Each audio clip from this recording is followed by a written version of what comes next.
memulai pertanyaannya. Strategi apa yang paling baik digunakan dalam persaingan globalisasi? Oke.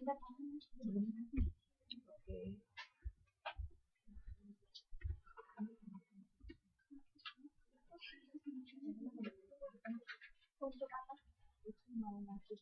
Untuk strategi apa yang paling baik digunakan dalam persaingan globalisasi? Yang paling baik dalam persaingan globalisasi.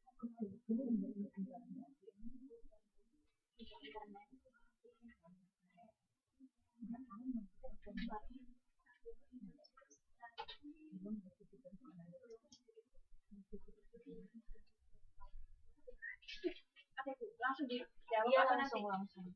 Ada yang lainnya nggak? Iya, mungkin dikumpulin dulu Iya, boleh, pertanyaan nanti ya. aku langsung kalian. Saya pertanyaan dari kelompok 2 ya. Ini modul 7.13. Di situ ada struktur dan sistem yang mendukung dalam organisasi belajar. Dan itu yang tidak birokratis. Yang tidak birokratis itu maksudnya yang bagaimana dan maksudnya gimana? Struktur yang tidak birokratis itu seperti apa? Ya. Bagaimana strukturnya itu gimana dong? Dari kelompok yang lainnya, yang nanti presentasi juga nggak apa-apa buat ngasih pertanyaan.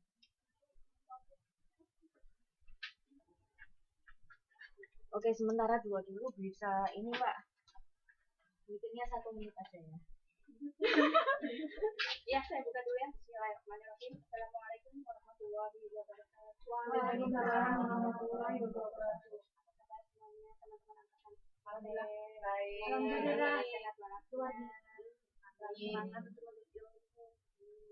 Dan saya di sini dari kelompok 4 mau apa ya?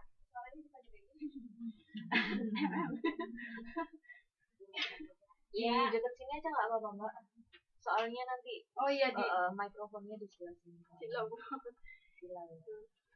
Ya, langsung saja ya Mbak-mbak.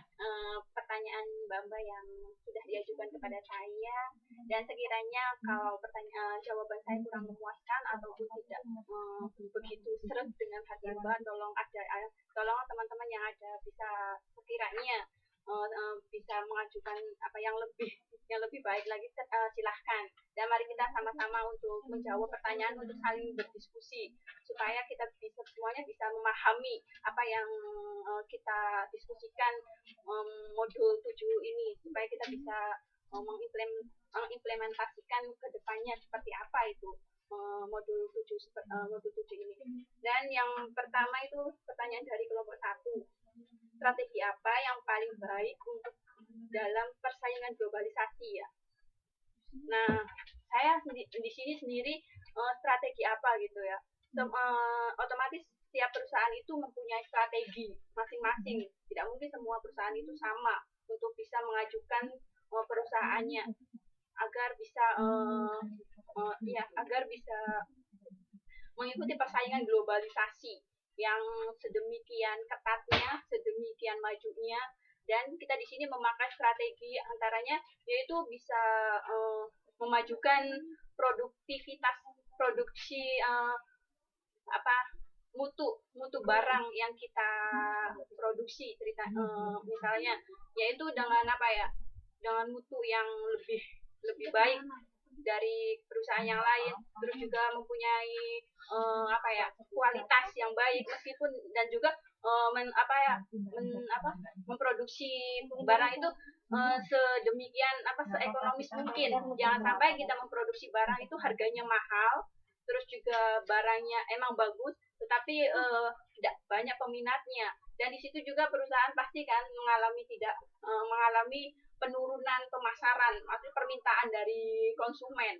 Jadi di sini yang pertama yaitu kita harus pintar-pintar menciptakan barang yang seekonomis mungkin dan sebaik mutunya sebaik mungkin. Dan yang kedua juga strategi harus bisa bekerja sama dengan berbagai perusahaan. Bagaimana kita bisa meningkatkan produksi kita ke dunia internasional.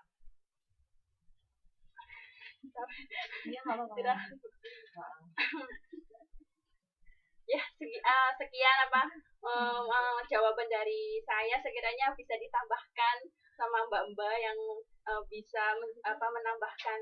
Silahkan. Jadi kesimpulannya tadi pertama meningkatkan kualitas. Kemudian yang kedua adalah kerjasama. Iya.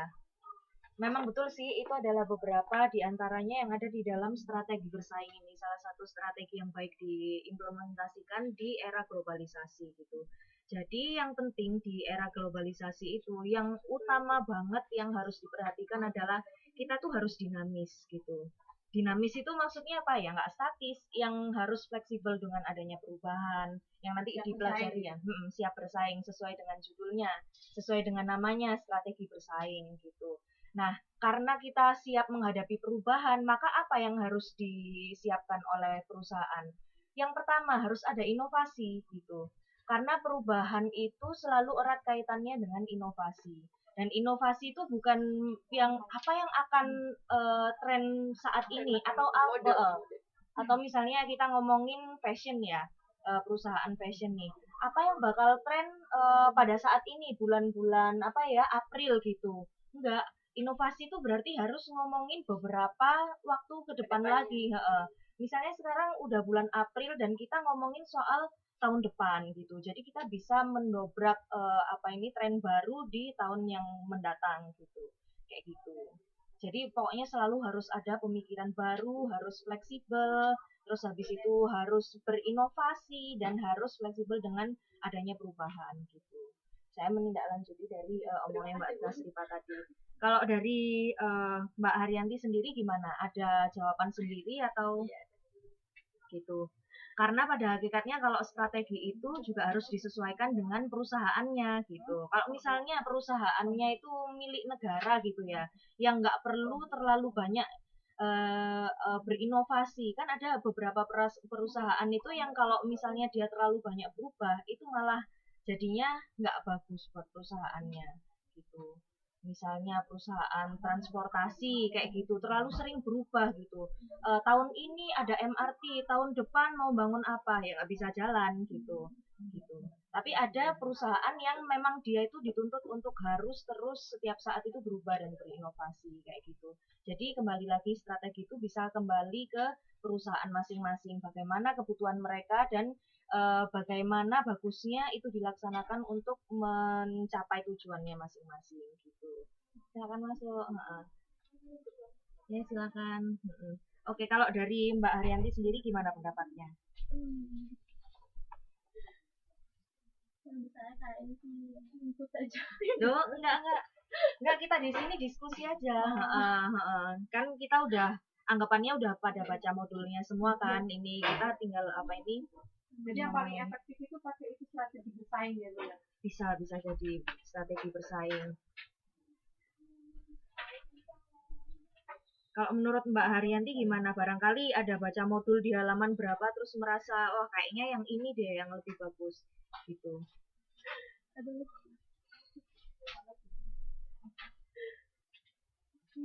Atau yang lainnya ada yang mau menambahkan? Yang baru datang, kita lagi ngomongin soal modul 7 dan ada pertanyaan dari Mbak Haryanti. Strategi apa yang paling efektif digunakan untuk menghadapi era globalisasi? Dan Mbak Nasrifa sudah menjawab strategi apa tadi? Pokoknya pertama, meningkatkan kualitas mutu produk. Yang kedua ada kerjasama gitu. Dan saya membenarkan memang seperti itu dan itu semuanya juga terdapat di dalam strategi bersaing atau strategi yang berorientasi pada masa depan, pada persaingan gitu. Jadi kita nggak boleh menutup mata terhadap perubahan gitu. Mungkin bisa ditambahin dengan teknologi ya, Bu. Oh iya, pasti. Karena ini nanti erat kaitannya juga. Bisa, pasti. Jadi nanti di bab berapa ya, 9 atau 10 kalau nggak salah, nanti kita juga ngomongin soal perubahan. Dan sifatnya perubahan ini itu menyeluruh, nggak cuman hanya di teknologi atau di produknya atau apanya lagi, sistem atau di kepemimpinannya nggak hanya itu, tapi ke semuanya, ke sistemnya gitu. Dan nanti itu kita bakal digiring ke consumer oriented gitu, ke customer oriented. Jadi semua yang kita lakukan itu berdasarkan dengan keinginan pasar. Nantinya seperti itu. Nanti kita bahas lebih lanjut lagi ya. Yang pasar dan servis itu seperti itu. Iya, jadi kalau dulu kan bagaimana caranya kita menutup ini ya, apa supaya bisa tutup modal, supaya bisa profit, supaya bisa maju ininya. Dan yang terpenting hanya promosi juga ya Bu ya. Dari promosi itu. Iya, itu sampingannya nanti. Ya itu pasti penting, tapi kan kita di sini ngomongin soal keseluruhannya ini tadi loh, strateginya itu gimana menghadapi persaingan. Nah, itu yang utama nanti. Promosi itu ada di salah satu bagian dari langkah-langkahnya ini nanti gitu. Oke, saya anggap yang pertama udah ya. Yang kedua, pertanyaan kedua. Pertanyaan kedua yang saya bacakan, struktur yang tidak birokratis itu yang seperti apa? Nah, Mbak mau ngejawab apa saya lagi? Ya, gantian dong. Nanti biar nilainya rata nih. Jadi supaya bisa sama-sama bisa. Silakan Mbak, nggak apa-apa. Setahu kita sebisa mungkin. Sebisa mungkin. Kan ini diskusi udah nyantai aja, saling. Salah nggak apa-apa, namanya juga belajar. Untuk menjawab soal yang nomor 2, Iya, mikrofonnya di sini. soalnya adalah struktur yang tidak birokratis itu seperti apa? Menurut saya struktur yang tidak birokratis adalah struktur yang mungkin sebenarnya kurang sesuai dengan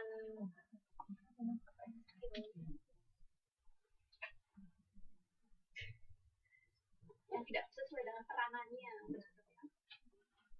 itu yang kurang teratur gitu ya. Mungkin kurang teratur bisa juga birokratis. Gimana? Ayo coba di ini lagi, ditinjau lagi dari asal katanya. Kan yang ditanyakan adalah struktur yang tidak birokratis. Nah, sebelum ngomongin yang tidak birokratis, berarti yang birokratis sendiri itu seperti apa coba?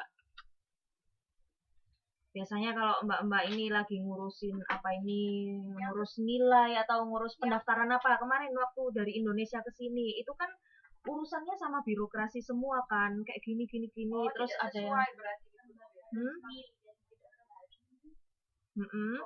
itu sifatnya seperti apa? Dengan keadaannya, seperti birokratis itu yang sesuai. Maksudnya birokratis itu sesuai dengan apa yang kita inginkan gitu Bu, apa yang kita rencanakan gitu. Yang membuat berarti kita dong kalau misalnya kayak gitu. Bukan. Jadi keinginan birokratis itu kan kitanya ingin sesuai apa yang tercantum di situ gitu Bu. Atau seperti apa? Oh. Kalau dari teman-teman yang lainnya gimana? Yang sistem yang yang birokratis itu seperti apa? Yang Mbak rasakan selama ini loh, biasanya kan ada yang dengan satuan yang ada gitu. Itu yang apa itu? Yang birokratis itu berarti sesuai dengan peraturan yang ada, misalkan sesuai oh dengan iya peraturan yang dibuat pemerintah mungkin ya. Betul. Makanya berarti sifat-sifatnya seperti apa kalau sistem yang demokratis? Harus ke sini dulu, harus ke sini dulu. Sesuai dengan ada undang-undang yang itu ya. Undang yang mengatur di dalamnya. Misalnya bisa juga nggak sesuai dengan perundang-undangan sih. Misalnya kalau ngurusin nilai di nilai di kampus kayak gitu kan harus ke sini dulu. Untuk kayak gitu kan nggak perlu harus ada undang-undang. Harus sesuai prosedur. Nah, prosedurnya sendiri ini berarti statis atau dinamis? Statis ya, berarti harus sesuai ini terus stepnya banyak kayak gitu. Bertahap kayak gitu. Iya benar. Ya berarti yang dimaksud yang birokratis ini di dalam buku ini, yang maksudnya itu sangat statis, yang kemudian tidak bisa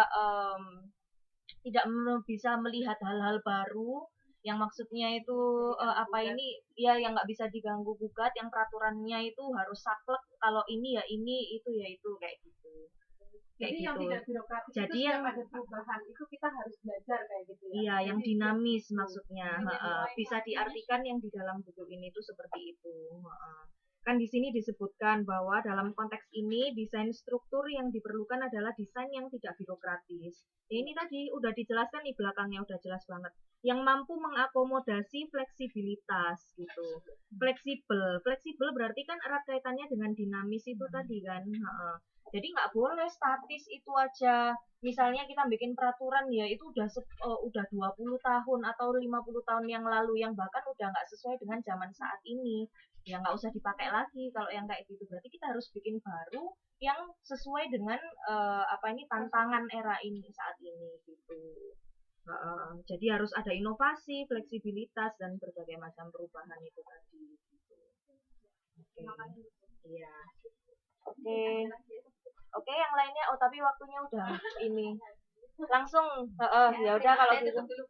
Ya, terima kasih teman-teman sudah mengajukan pertanyaan. Mungkin jawaban dari kami itu kurang memuaskan dan semoga bisa menjadi kerjasama yang baik yang bisa menambah ilmu pengetahuan kita.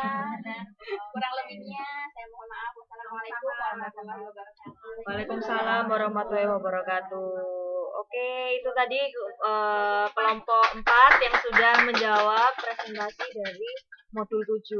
Yang berikutnya, kelompok 3 gimana, udah siap ya? Siap, oke, flash disk. Oh iya, Nggak apa-apa, denda aja. Iya. Iya, nggak apa-apa, nggak apa-apa. Jangan cepirit di sini ya. Ke belakang aja. Ada di mana? Bikin PPT. Di mana? Waktu itu udah di-upload udah dikasih info juga. Oh iya. Kalau nggak mau di ini lagi. Iya, udah di-upload juga. Iya ya, saya juga udah download sih sebenarnya, tapi aku juga masih lagi. Oke, mungkin dibuka dulu aja dan langsung ini menawarkan pertanyaan.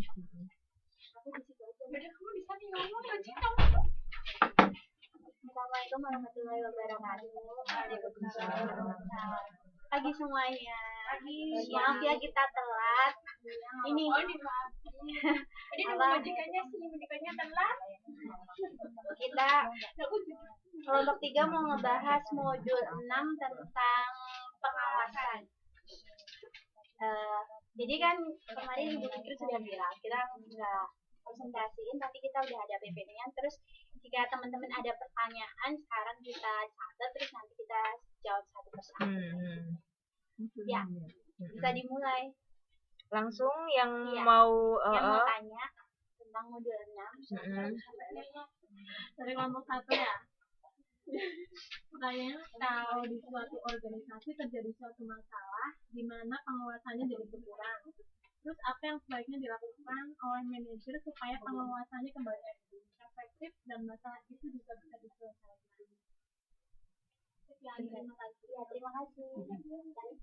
Oke, bentar. Ini nih ya, yang ini Mbak. Ini ya. Iya. Ya udah dicatat dulu. Oke, langsung ke kelompok yang lain. Itu tadi dari kelompok 1 ya. Ya, dari kemudian kelompok 4, silakan. Saya ingin bertanya di sini dari modul 6 ya, dasar-dasar pengawasan. Dan di sini ada manfaat pengawasan. Jadi ada kompleksitas organisasi atau perusahaan dan situasi bisnis berkembang menjadi semakin kompleks. Dalam sini semakin kompleks itu seperti apa? Tolong diperjelas. Terima kasih. Ya udah nanti dijelasin. Sudah. Dari kelompok lain? Kelompok 5. Di sini ya juga dijelaskan jenis-jenis pengawasan, dan dalam suatu perusahaan itu pengawasan tipe yang bagaimana yang paling baik digunakan. Tipe pengawasan yang paling baik.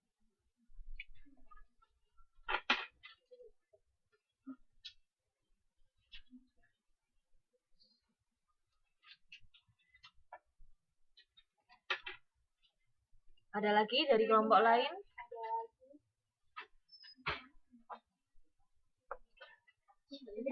Ya. Kalau sudah langsung ini satu pertanyaan di komen.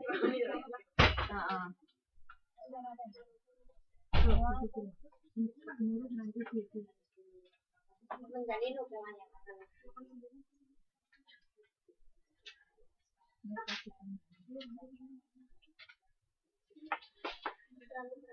absennya muter ya? Iya. Itu cuma nama aja, Bu. Iya, nama aja nggak apa-apa. Nama Nama asli, asli, tapi jangan. nama panjang. Sekalian timnya enggak, Bu? Nggak usah.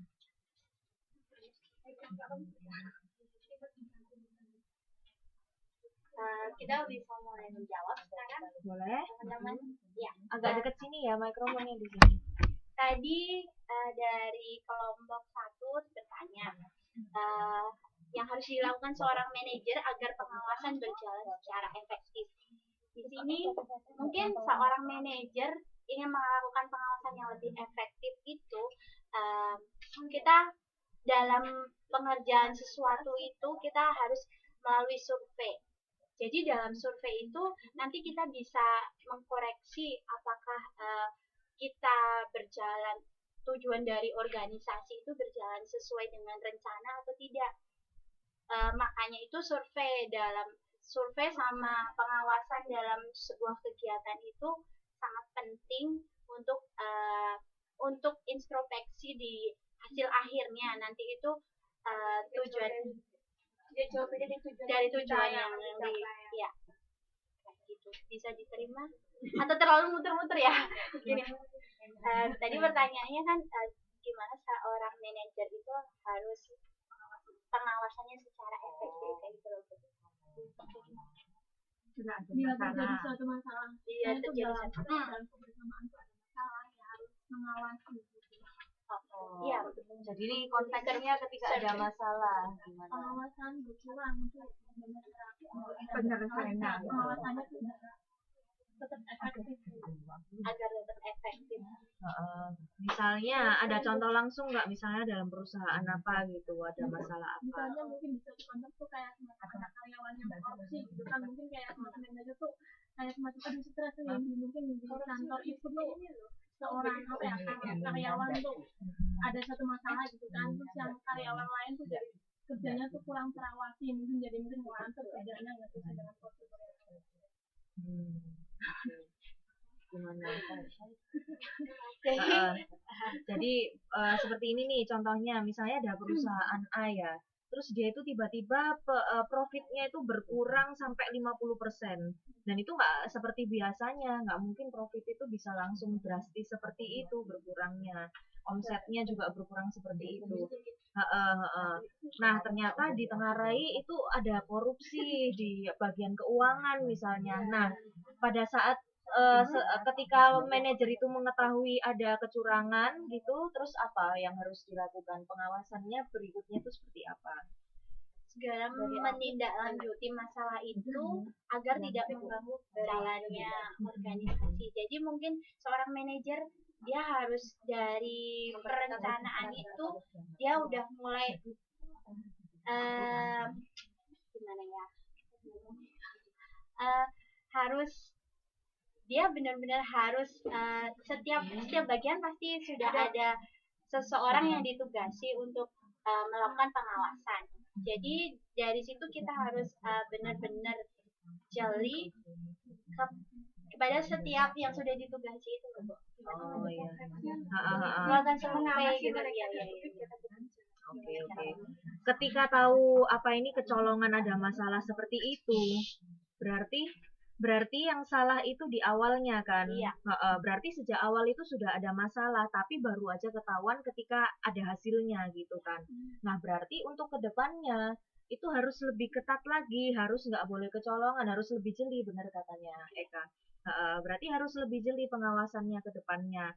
Karena manajer kan nggak mungkin mengawasi satu persatu karyawan yang ada, makanya dia harus benar-benar membuat setiap divisi yang dia bawahi itu bertanggung jawab, dan apa tadi namanya, dan lebih apa ini namanya, lebih sesuai aturan gitu loh. Nah itu yang mengawasi adalah manajer, dan berikutnya itu memang harus lebih jeli dan harus lebih diketati lagi seperti itu.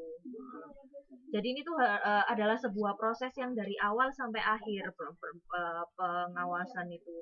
Jadi nggak bisa begitu akhir terus habis itu seperti apa? Ya udah nggak bisa kita balik dari awal. Apakah itu nanti duitnya bisa balik atau gimana gimana? Itu bukan urusan di bagian pengawasan, tapi pengawasan ini untuk mencari tahu apakah selama ini yang dilakukan itu sudah benar apa enggak gitu. Jadi sedini mungkin seorang manajer itu harus dari kita merencanakan itu udah ada dari perencanaan pun itu sudah ada pengawasan. Jadi tidak hanya nanti kita udah mungkin sebagai seorang kita juga udah mengantisipasi jika masalah itu pasti terjadi. Jadi kita sudah punya suatu apa ya Bu ya? Itu Sudah ada antisipasi kayak gitu. Iya, itu adalah realisasi dari planningnya sih. Kalau dari pengawasannya sendiri berarti kedepannya harus lebih jeli dan harus lebih terbuka gitu. Kita itu Bu, maksudnya dalam pengawasan keuangan itu dilakukan laporan berkala dan Iya pasti. peninjauan pembukuan serta dan resip detail itu harus itu detailnya seperti itu. Jadi online gitu Bu, supaya mereka orang-orang tidak hanya manajer yang tahu, jadi semua karyawan juga tahu pemasukan apa jadi di saat masalah itu terjadi itu kan ada pembukuan, ada resip apa itu bisa itu kita cari tahu di mana masalah itu. Bisa seperti itu juga. Itu yaitu yang disebutkan tadi itu termasuk di dalam good corporate governance kalau kemarin masih ingat ya. Jadi semuanya itu harus terbuka, harus seperti itu kan. Nah, mungkin solusinya ke depannya manajernya boleh tuh pakai apa ini sistemnya good corporate governance itu, di mana semuanya harus transparan, kemudian ada pertanggungjawaban kayak gitu. Jadi semuanya itu bisa lihat dan semuanya bisa menilai, oh ada salah di sini, ada salah di situ. Jadi bukan memperkecil kemungkinan untuk adanya kesalahan. Oke. Berantas korupsi. Caleg KPK ya. Sebenarnya korupsi itu diberantas mulai dari diri kita sendiri. Ya, betul. Adanya rasa memiliki. Iya, betul. Karena ada rasa memiliki makanya korupsi. Nah, itu maksudnya memiliki bertanggung jawab. Ini gawat ini. Ya, terima kasih. Direkam loh, direkam. Dan untuk pertanyaan kedua akan dijawab oleh Mbak Sukati. Oke, silakan. Assalamualaikum warahmatullahi wabarakatuh. Waalaikumsalam warahmatullahi wabarakatuh. Agak dekat sini, Mbak. Pertanyaan kedua apa nih tadi? Pertanyaannya apa tadi ya? Tadi untuk pertanyaan kedua yaitu apa arti kompleksitas dalam suatu perusahaan? Menurut saya suatu kompleksitas di dalam modul ini ya. Enggak, maksudnya kan di sini ada manfaat dari pengawasan. Nah, perusahaan organisasi itu menyebutkan adanya kompleksitas. Maksud kompleksitas itu secara bagaimana atau seperti apa? Kompleksitas di dalam sini menerangkan yaitu berkembangnya perusahaan-perusahaan yang mencakup tidak hanya satu industri, yaitu mungkin berkembang luas dari satu perusahaan satu dan ke perusahaan yang lain. Dan organisasi perusahaan yang besar akan mempunyai tingkatan-tingkatan yang manajemen mungkin akan lebih banyak lagi. Apa gitu Bu? Coba gimana sih masih gimana bisa dirangkum lagi gimana maksudnya yang kompleksitas tadi? Halaman 6 di sini kan ada manfaat pengawasan. Yang bagian B itu kompleks kontak. Ini kan udah dijelaskan juga nih. Jadi kompleks ini tadi jawabannya gimana? Dirangkum. Tadi itu kompleksitas itu adalah perusahaan-perusahaan yang mencakup begitu banyak industri yang mencakup menjadi satu gitu kayak gitu. Ya bisa jadi kayak gitu. Keturunan ya dari industri satu ke industri satu jadi bisa berkembang. Apa ya? Iya. Berkembang. Jadi intinya kompleks itu ya nggak simple gitu. Kalau dulu mungkin ya satu perusahaan itu musuhnya cuma 1-2. Sekarang perusahaan itu musuhnya banyak banget. Yang pertama adalah perusahaan lain yang bergerak di bidang itu, misalnya tekstil, ya udah perusahaan tekstil juga. Yang kedua adalah perusahaan lain yang bergerak di bidang yang lain tapi saling berkaitan gitu. Bisa jadi seperti itu. Jadi nanti saling mempengaruhi. Nah, yang dimaksud di sini adalah perusahaan-perusahaan yang dia itu nggak mencakup satu industri aja, tapi juga mencakup industri yang lain. Misalnya baju ya, baju, tapi dia itu bekerja sama dengan pabrik benang. Terus habis itu bekerja sama dengan pabrik kancing, seperti itu. Nah, itu kan melibatkan banyak industri yang ada, kayak gitu. Dan itu nanti kinerjanya atau sistemnya bisa kompleks seperti itu, karena nggak simpel lagi. Karena kerjasama menjadi satu gitu ya. Iya. Oke, lanjut yang pertanyaan 3. Udah mau habis nih waktunya. Terima kasih. Maaf ya.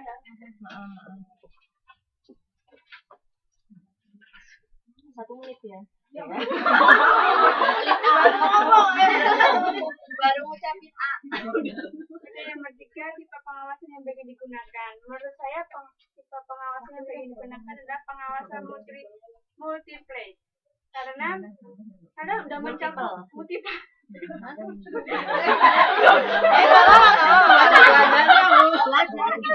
Belajar. Maaf, Bro, ya. Ya nggak apa-apa. Karena pengawasan ini udah mencakup semua pengawasan, dari pengawasan pendahuluan, pengawasan pelaksana kegiatan, pengawasan umpan balik. Jadi pengawasan yang baik yang digunakan adalah pengawasan multiple.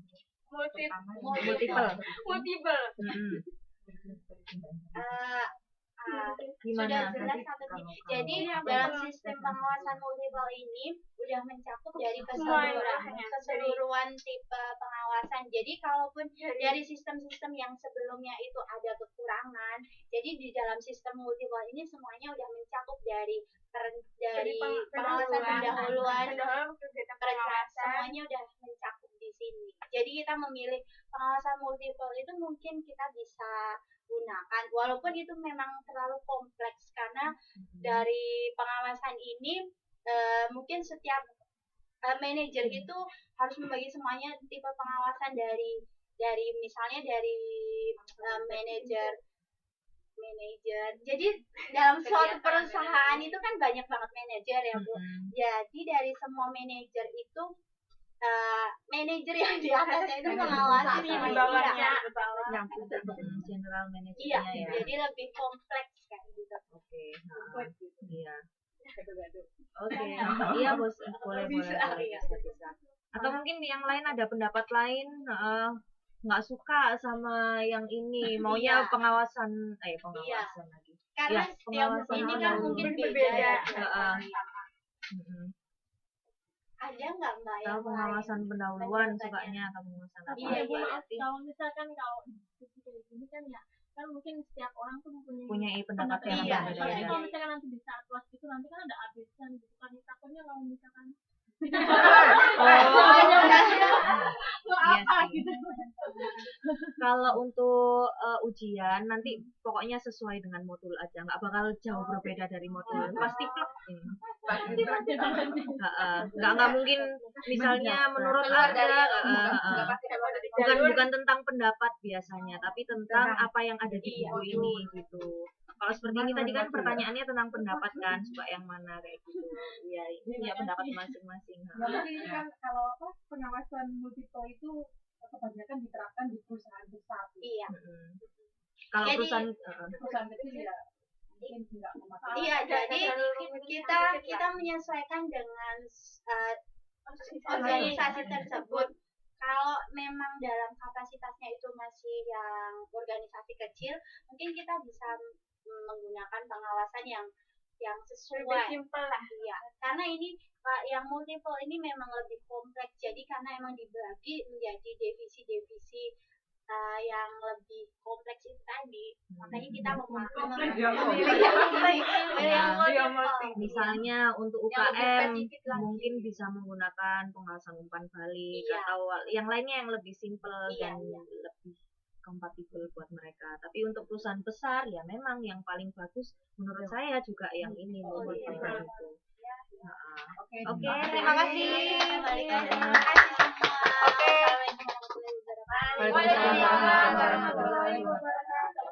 Oke, lanjutnya langsung kelompok 5 ya. Modul 9.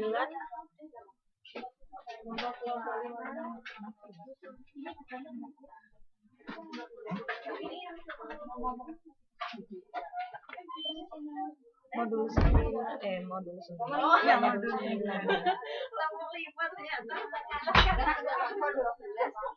Tadi itu di di Facebook itu langsung bisa di angkatan Modul 9-nya. ya.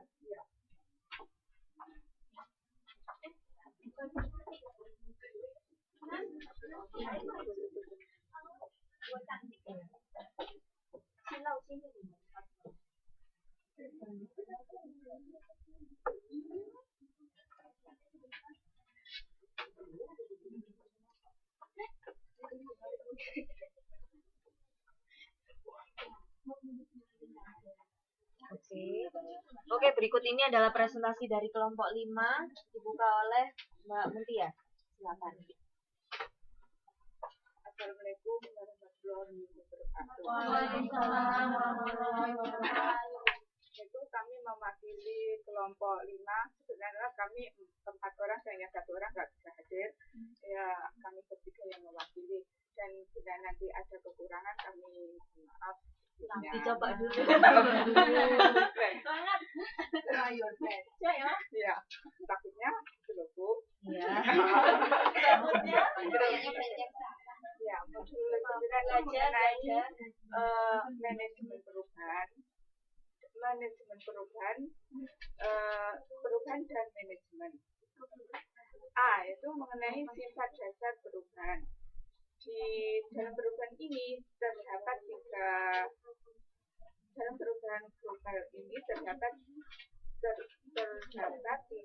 tiga C, yaitu customer, competition, dan change. Customer sendiri itu yang menjadi penentu, sedangkan competition itu yang menjadi kompetitor menjadi lebih banyak.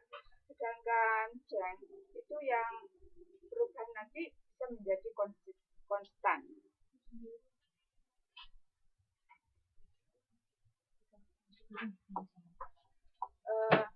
Yang B mengenai mengapa kita harus berubah. Jadi perubahan itu adalah suatu keharusan. Dan yang kedua, perubahan adalah bagian dari proses alam. Sedangkan ketiga, perubahan merupakan proses pembelajaran dari kita. Jadi suatu perusahaan itu harus ada perubahan manajemen.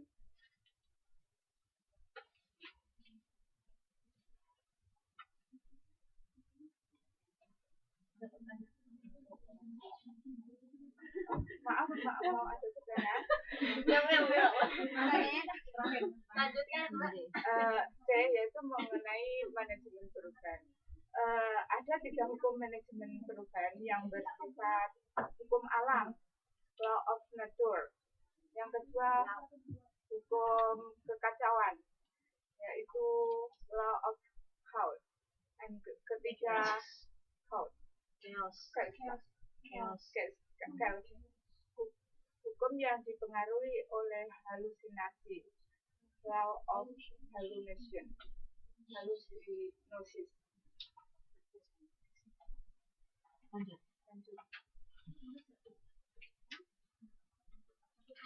Yaitu berbagai hambatan dalam melakukan manajemen perubahan. Yaitu hambatan dalam proses perubahan adalah merupakan penolakan atas perubahan atau proses resistensi perubahan. Dan resistensi itu mencakup 2 hal, yaitu resistensi individual yang mencakup kebiasaan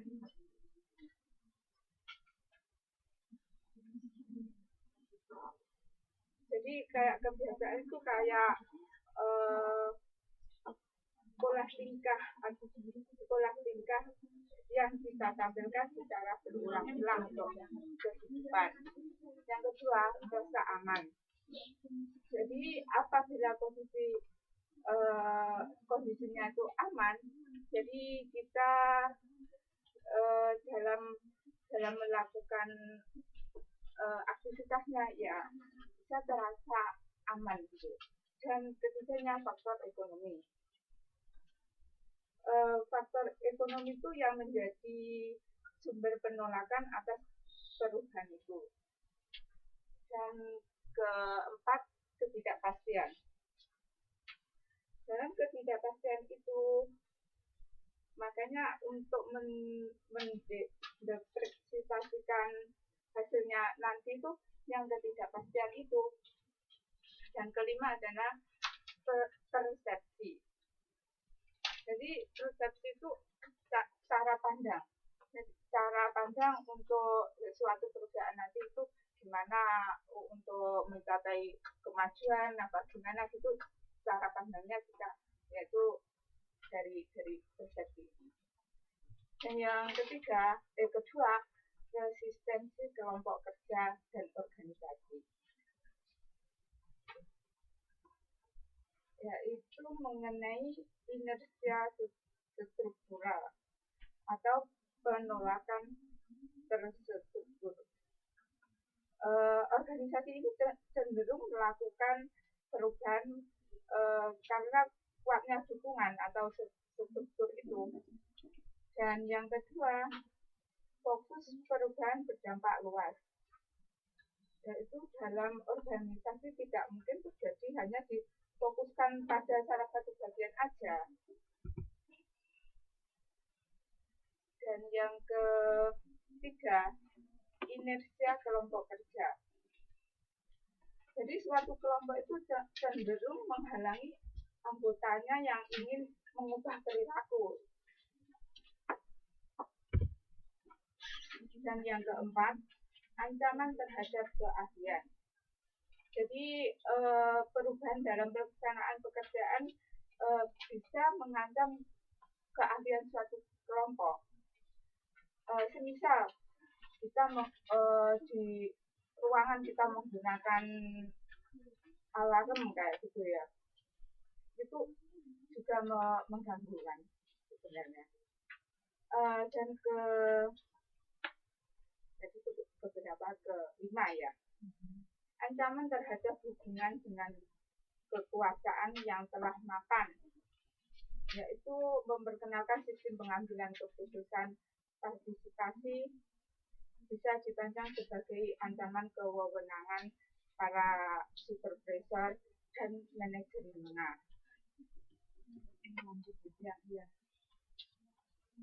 Yaitu ancaman terhadap alokasi sumber daya, yaitu organisasi yang mengendalikan sumber daya dengan jumlah relatif besar.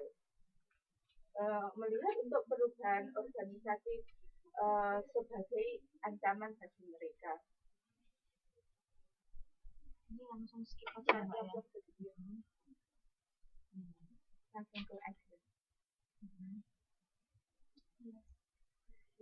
Yaitu pendekatan dalam manajemen perubahan organisasi.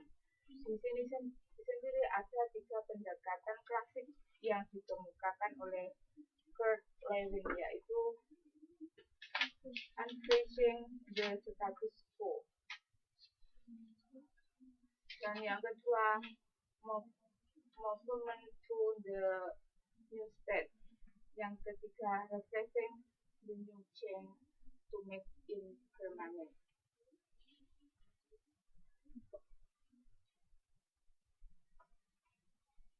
Yang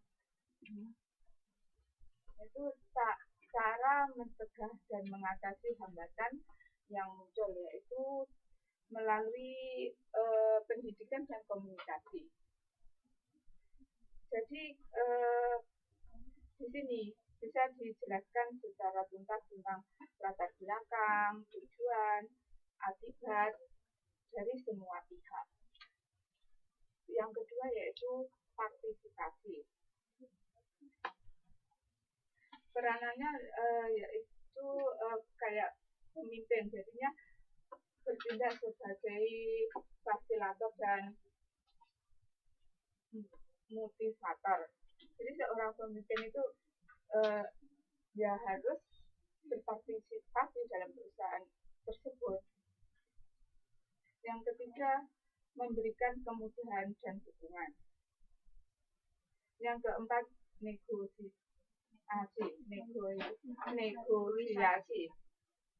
yaitu yang melakukan negosiasi dengan pihak-pihak yang menentang pertumbuhan. Misalnya yaitu di serikat pekerja, kayak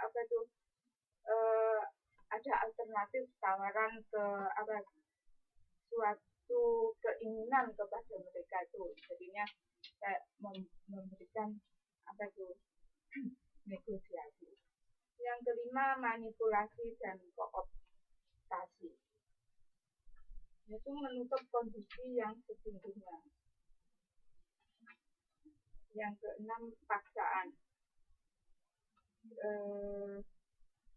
Jika cara-cara sebelumnya itu tidak mampu berbuat banyak, jadi jatuhnya hukuman bagi siapapun yang menentang dilakukannya perubahan, jadi kayak paksaan gitu.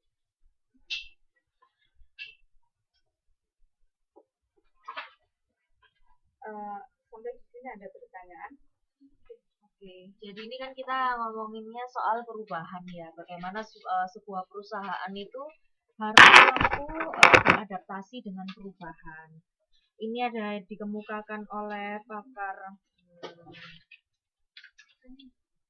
Nah, ini oleh Kurt Lewin, ini bisa dilihat halaman 9.22.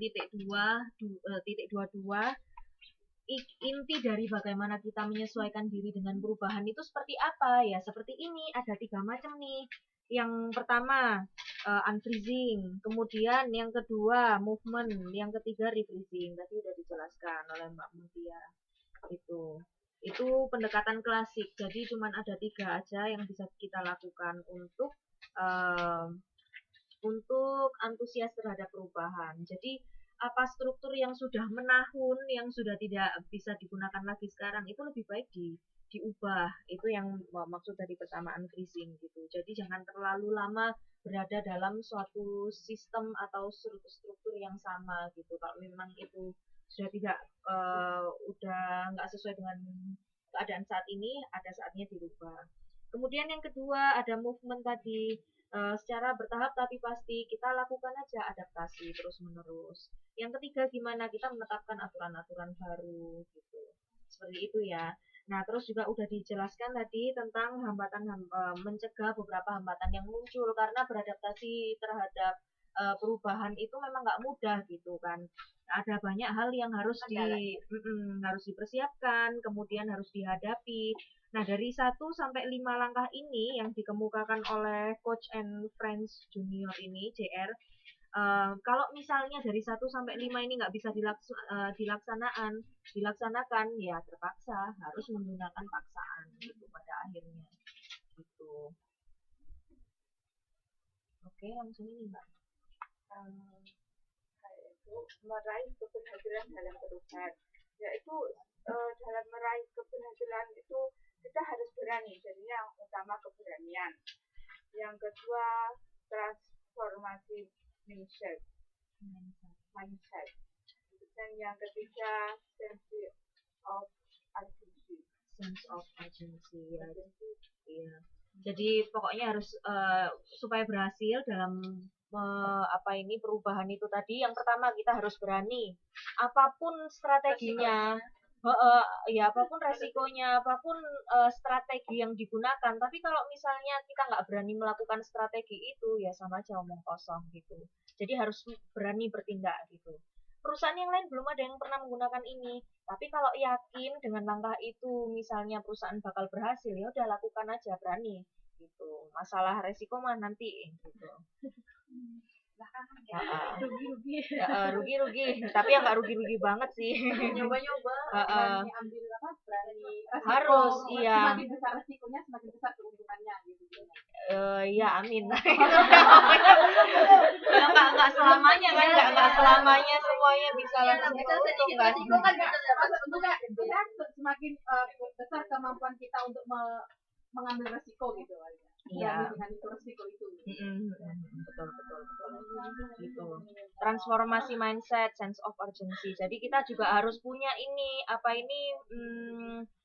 sense feeling mana duluan yang lebih penting, mana dulu yang lebih penting gitu. Jadi nggak semuanya terus gitu. Memang beradaptasi dengan perubahan itu kita ngomongin semua pihak ya, mulai sistem manajemennya, kemudian bagaimana kita menghadapi consumer, terus bagaimana produk kita, bla bla bla bla bla.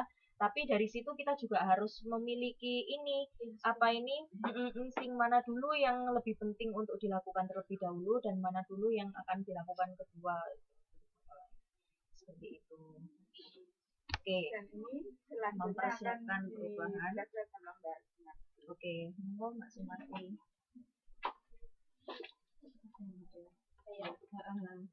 Waktunya udah.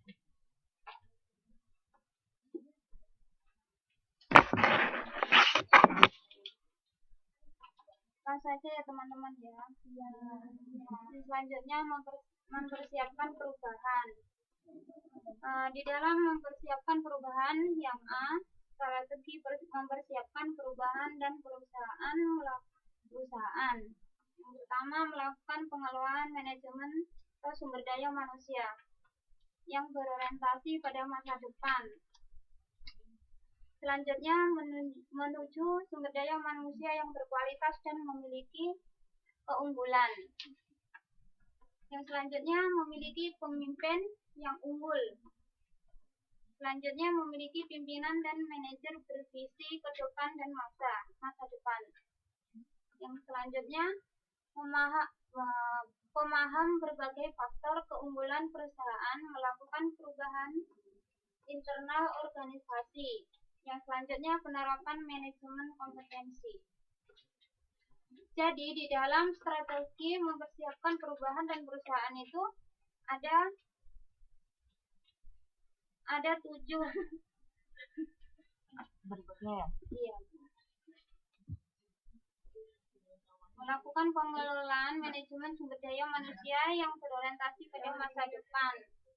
Yang C, menuju sumber daya manusia berkualitas dan memiliki keunggulan.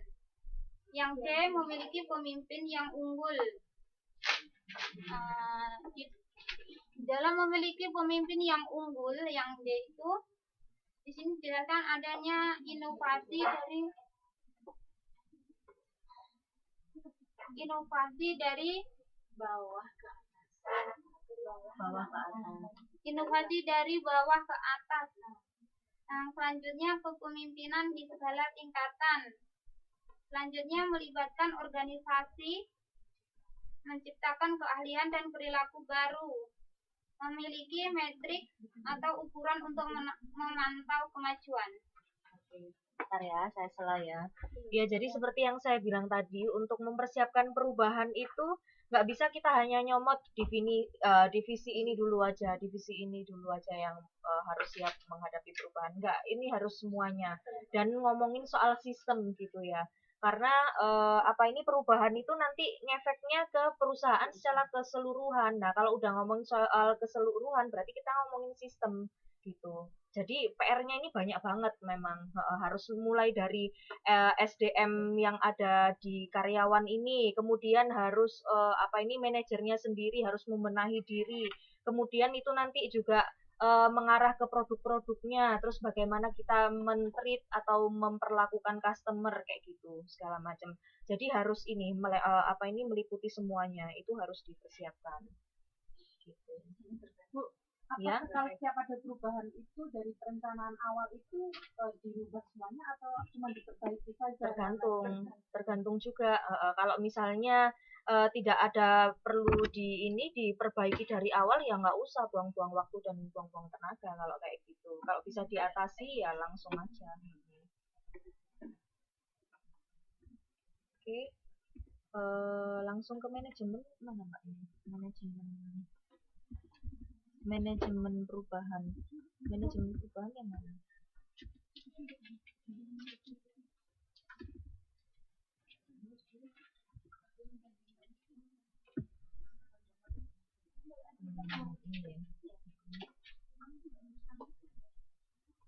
Teman-teman langsung aja ke peranan organisasi belajar dalam manajemen perubahan.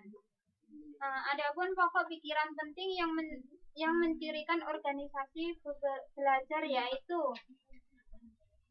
adaptif pada eksternal, lingkungan eksternal. Adaptif pada lingkungan eksternal. Selanjutnya terus-menerus meningkatkan kapasitas untuk berubah.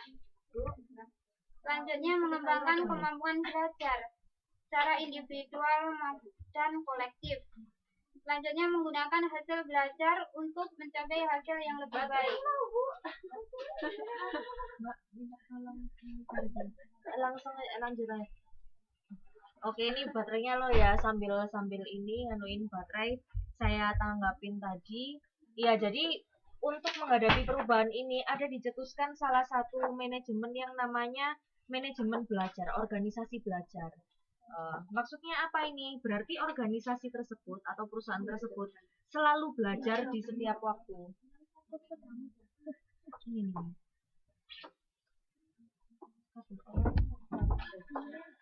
Selalu belajar. Belajar apa?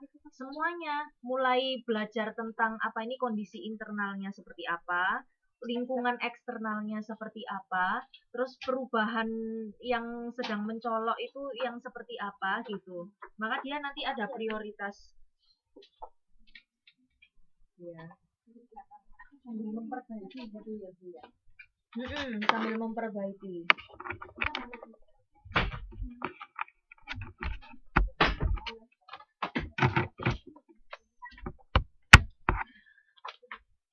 Nah, lebih lanjut lagi ini dijelaskan nih di dalam modul halaman berapa ya?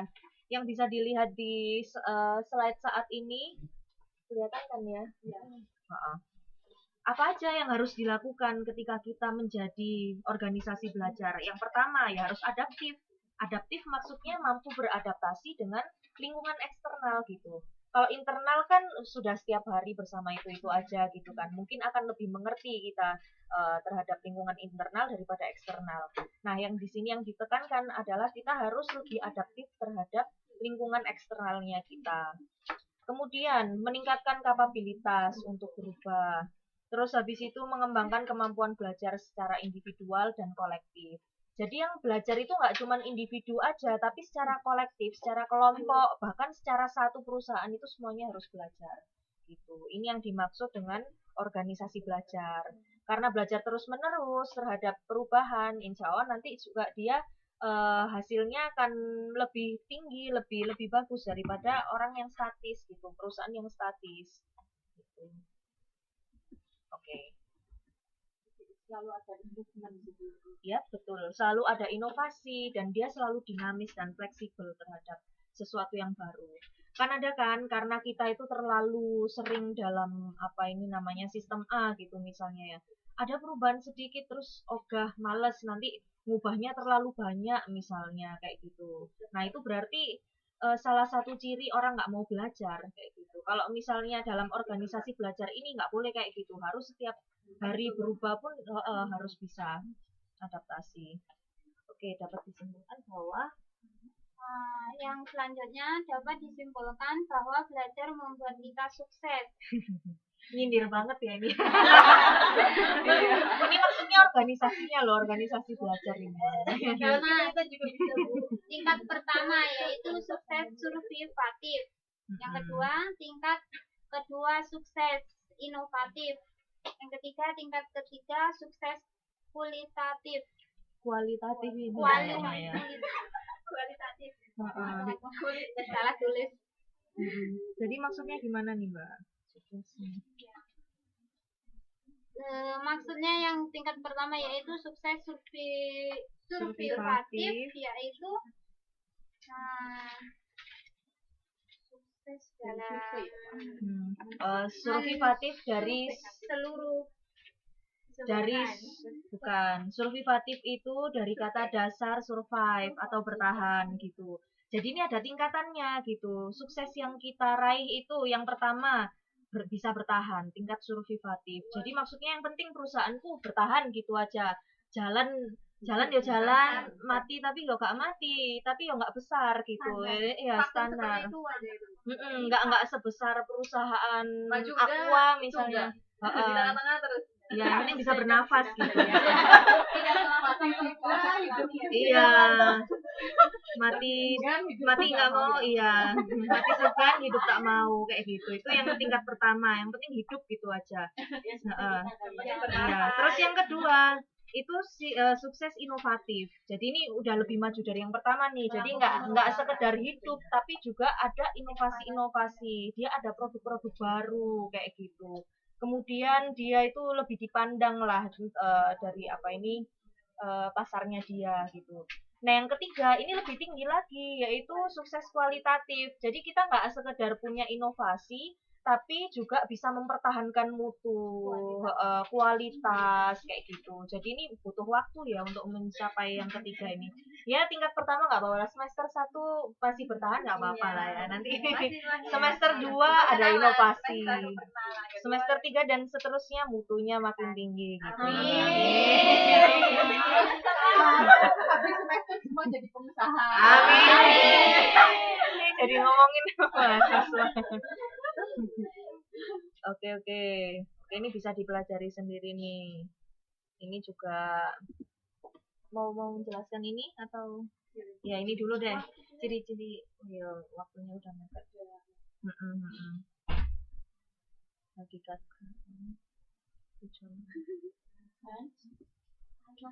Oke, kayaknya udah deh. Itu yang lainnya ini soal organisasi belajar ini bisa dipelajari sendiri tentang hakikat knowledge management, terus habis itu inovasi dalam perusahaan seperti apa, ini bisa dipelajari ini. Oke ya, untuk tadi belum presentasi Mbak. Mama menjelaskan yang mana? Ini nih soal yang dukungan knowledge management.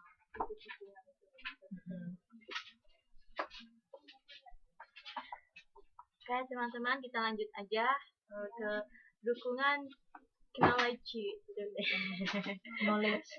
management. Dukungan knowledge management atau disingkat dengan KM terhadap usaha perubahan. Knowledge management atau disingkat dengan KM bisa diartikan dengan manajemen pengetahuan. Ialah suatu cara untuk merencanakan, mengumpulkan dan mengorganisir, memimpin dan mengendalikan sumber daya untuk suatu tujuan. Mungkin bisa dijelaskan lagi gimana maksudnya? Maksudnya untuk menguraikan dalam segi ekonomi globalnya yang kini terjadi dan merupakan satu bentuk transisi ke ekonomi pengetahuan atau dengan masyarakat informasi berbagai penulis dalam bidang manajemen beberapa tahun untuk belakangan ini dan menempatkan peran pengetahuan atau modal intelektual dalam dunia bisnis khususnya. Dari nilai perusahaan berteknologi tinggi seperti perusahaan perangkat lunak atau bioteknologi yang sekarang lagi maraknya bukanlah terletak pada kekayaan fisik yang bisa diukur oleh para akuntan, melainkan pada hal-hal yang tidak bisa diraba, yaitu pengetahuan. Jadi untuk mendukung bagaimana kita bisa bertahan di era yang penuh dengan perubahan ini, kita harus mengedepankan knowledge gitu atau pengetahuan. Jadi ada kalanya kita itu nggak cuman ngomongin soal tentang strategi-strategi yang seperti teknologi seperti itu, tapi pengetahuan lain pun di samping teknologi itu juga harus kita perhatikan. Pengetahuan dan informasi harus kita perhatikan seperti itu. Jadi yang nantinya di dalam perusahaan yang menggunakan knowledge management atau manajemen yang berbasis pengetahuan ini tadi diharapkan nanti bisa menjadi perusahaan yang efisien waktu dan biaya dalam setiap kegiatannya. Kemudian bisa meningkatkan aset pengetahuan, entah itu dari manajer atau para karyawannya. Terus lebih bisa beradaptasi dan juga bisa meningkatkan produktivitas gitu. Gitu ya. Ya.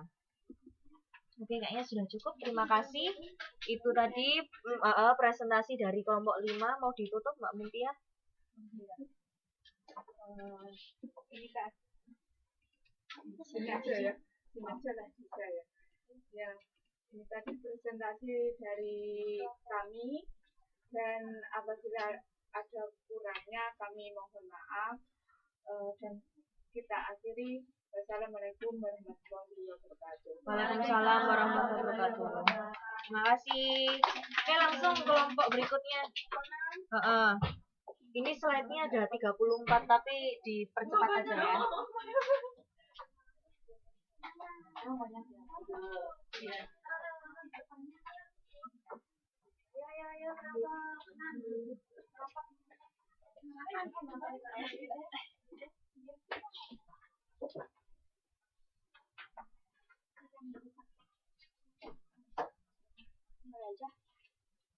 Bismillahirrahmanirrahim. Assalamualaikum warahmatullahi wabarakatuh. Waalaikumsalam warahmatullahi wabarakatuh. Kami dari kelompok 6 akan mempresentasikan tentang etika manajemen dan tanggung jawab sosial perusahaan. Mohon maaf, kami kan berempat, tapi yang bisa datang cuma 2, ada urusan. Dan biar presentasinya hidup, jadi kita perjanjian, kan ada 30 menit doang ya biar. Iya. Jadi karena ini banyak, sebelumnya kita ada dua sesi. Yang pertama sesi presentasi, yang kedua sesi tanya jawab. Tanya jawab ada 2 termin, 1 termin 3 pertanyaan. Kalau ada waktu kita boleh, kalau kurang ya nggak apa-apa. Kurang waktunya. Jadi biar kita jelasin dulu. Kalau gitu presentasinya 15 menit aja. Baca-baca. Iya, langsung. Hidup. Oke, kalau ada pertanyaan mending itu sih, biar nanti di akhir. Oke. Atau langsung aja bisa ini biar menghemat waktu. Nanti Tanya kalau jawab ada langsung, Nah, iya. Oh iya. Kalau misalnya ketika menjelaskan ada yang kurang tahu langsung bisa tanya. Mereka udah baca terus. insya Allah kalau bisa kami, insya Allah kami jawab. Kalau enggak, barangkali ke teman, mungkin ada teman yang bisa. Kalau semuanya buntu ke ibu. Yang pertama, pengertian etika. Etika itu berasal dari kata etos.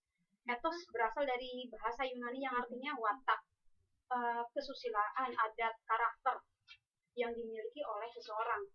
Kemudian etika juga dapat dikatakan sebagai studi tentang hal yang benar atau yang salah dan pilihan-pilihan moral yang dilakukan oleh seseorang, yang baik atau buruk, menentukan baik buruk, menentukan salah atau benar. Kemudian menurut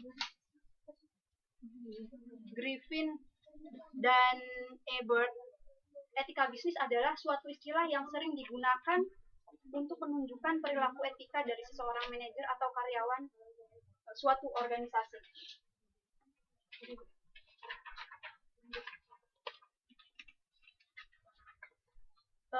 Yang kedua, profesi dan etika. Profesi, sebuah kelompok yang profesional itu ya dikatakan memiliki keahlian yang tertentu yang dapat dikontrol. Nah, di sini dikontrol oleh siapa? Yang jelas dikontrol oleh sesama profesi, sesama sejawat. Nggak mungkin misalkan profesi manajer dikontrol sama profesi dokter. Itu karena setiap profesi itu mempunyai kode etik yang berbeda. Jadi dikontrol oleh sesama sejawat atau sesama profesi. Terus kode etik profesi, tujuannya apa di adanya kode etik profesi? Ini untuk menjaga martabat serta kehormatan profesi itu sendiri, untuk melindungi masyarakat juga dari segala bentuk penyimpangan maupun penyalahgunaan keahlian. Sering terjadi penyalahgunaan terhadap profesi, tapi yang umum ada 2. Yang pertama adalah perbuatan yang tidak mencerminkan respek terhadap nilai-nilai yang seharusnya dijunjung tinggi oleh profesi yang dimilikinya. Misalkan membeda-bedakan pelayanan, kayak misalkan di rumah sakit membedakan pelayanan antara ini dia miskin, ini kaya, itu tidak profesional gitu. Ini jelas melanggar ya. Yang kedua, perbuatan pelayanan jasa profesi yang kurang mencerminkan kualitas keahlian yang tidak atau kurang dapat dipertanggungjawabkan menurut standar atau kriteria profesional yang diembannya. Misalkan saya nggak bisa nyontohin yang lain, nyontohnya misalkan kayak seorang dokter hanya bisa untuk mengoperasi satu penyakit misalkan nih, tapi suruh dia tidak punya keahlian yang lain, tapi karena disuruh untuk mengoperasi yang lain jadi tidak sesuai dengan keahlian, itu juga menyalahgunakan keahlian, melanggar. Tapi kalau di manajemen gimana itu? Selanjutnya etika manajer. Manajer adalah seorang yang mampu memecahkan persoalan dan dapat menjawab tantangan dan memberikan respon terhadap setiap reaksi yang timbul di dalam perusahaannya termasuk bawahannya.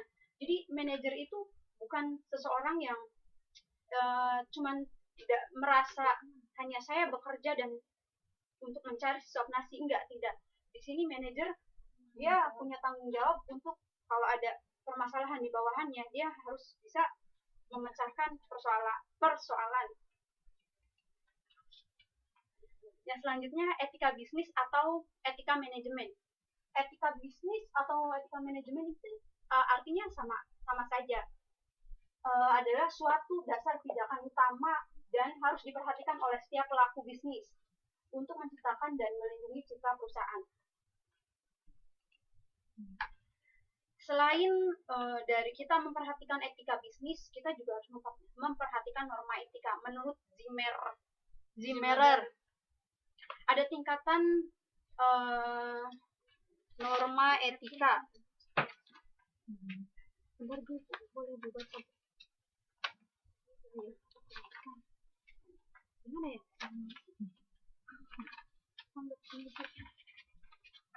Yang pertama adalah hukum.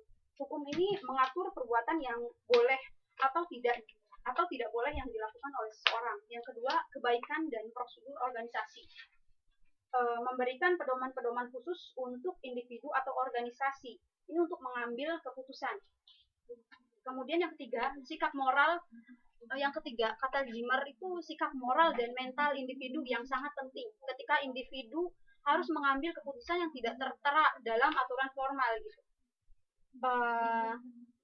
Sumber moral itu biasanya kan kita didapatkan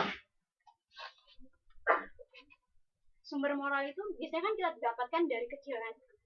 Diajarkan jujur, diajarkan sopan santun terhadap orang lain gitu. Dari agama juga dari orang tua itu sumbernya dari situ, kemudian dari sekolah juga. Selain dari sumber moral ada sumber lain yaitu dari tingkat pendidikan, kemudian tingkat pelatihan dan tingkat pengalaman. Jadi seseorang yang punya pendidikan yang tinggi itu moralnya tidak tentu juga sih, tapi biasanya moralnya ya berbeda lah antara tingkat pendidikan itu bisa mempengaruhi. Kemudian kapan etika bisnis berlaku di dalam berbagai komunitas pebisnis? Ada yang ini bisa jawab? Kapan etika bisnis itu berlaku di dalam berbagai komunitas bisnis? Perusahaan tersebut pasti ada sebuah etika dan norma-norma yang pasti setiap perusahaan itu berbeda. Etika bisnis. Kalau dari modul sih katanya dari modul itu berlaku dari sejak kecil. Soalnya kan kita udah belajar etika bisnis itu sama kayak yang etika orang tua dari agama yang kita ajarkan, kayak jujur, sopan santun, itu juga ada di etika bisnis.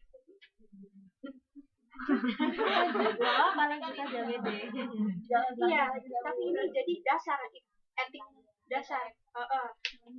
Kemudian kaitannya apakah ada kaitannya etika bisnis dengan kepercayaan masyarakat? Alasannya? seseorang yang mungkin kayak semacam perusahaan jangan tuh nggak mempunyai nggak bisa beretika, mungkin orang lain, orang masyarakat luar tuh nggak bisa percaya orang itu tuh kayaknya nggak beretika, mungkin nggak ada keahlian dalam profesinya gitu. Ya benar. Jadi ya kenapa? Nggak lanjut. Yang terakhir kesimpulan dari menjaga etika bisnis itu apa? Kesimpulan kan kita perlu tuh dalam berbisnis harus menjaga etika bisnis. Tujuannya untuk apa? Supaya kita dapat dipercaya dalam pemasaran. Misalnya kita produk kita mempromosikannya itu halal, misalkan bagus. Nah, setelah mengkonsumen itu kan benar-benar sesuai apa yang kita ada pada produk itu. Jadi kan mereka itu percaya pada perusahaan tersebut. Itu kan merupakan etika, berarti kejujuran. Kita terapkan dalam produk kita, menciptakan produk kita seperti itu. Berarti reputasi bisnis ya, menjaga reputasi bisnis. Oke, lanjut. Kemudian manfaat menjaga etika bisnis yang tadi ya. Etika, sikap atau perilaku seseorang individu atau organisasi, mereka mempunyai sikap yang oke. Kemudian usaha perusahaan untuk karyawannya agar mengembangkan etika bisnis yang tangguh, menyusun kredo perusahaan. Caranya bagaimana menyusun kredo itu? Kredo itu sendiri apa? Kayak apa ya ngejelasin? Kredo semacam kredibilitas itu. Jadi caranya untuk mempertahankan ini menyusun kredo perusahaan. Cukup dengan mengembangkan kode etik secara tertulis, tidak terlalu terinci gitu. Cukup dengan berkaitan dengan sopan santun, berkaitan dengan kejujuran, berkaitan dengan etik-etik itu sendiri gitu. Kredo itu dibikin dengan kayak prinsip tapi tidak terlalu rumit, enggak terlalu rinci gitu. Simple, tapi masuk ke terkait cukup dengan ada kata-kata sopan santun, jujur yang baik. Contohnya ini kayak Bank BRI melayani dengan setulus hati. Pos Indonesia untuk Anda kami ada. Kalau yang ini 24 jam selalu standby untuk semua. Kerangka kerja etika menurut Zimmerman.